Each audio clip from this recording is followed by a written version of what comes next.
This is a quick video on how to line up thinning hair. Stay tuned and I'm going to walk you through it step by step.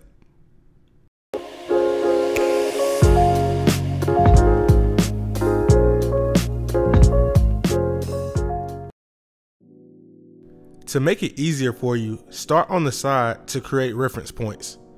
Keep the lineup as close to the eyebrow as possible. After you make a line with the trimmer, always comb the hair to make sure that you get those fly hairs that may stick over. So see how I comb the hair forward? That way I make sure the line is as crisp as possible.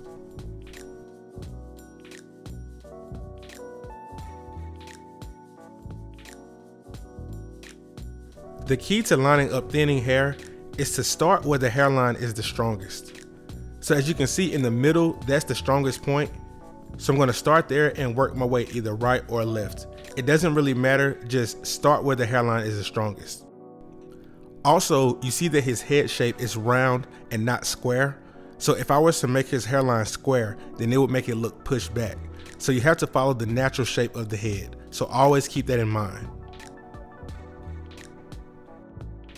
Another thing that is really helpful, before you start the lineup, spray the hair with holding spray. That way it will bring those thin hairs forward and hold them in place.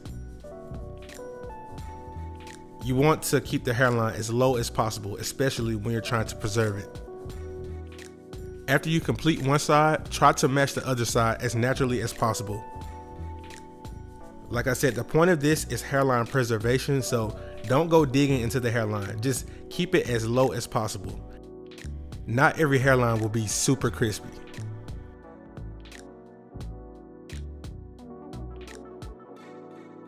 As you can see, the hair is still thin in the corners, but you have a visible lineup, and that's the goal. So let me know if you guys want to see more videos like this. Thanks for watching, and I will see you all on the next video.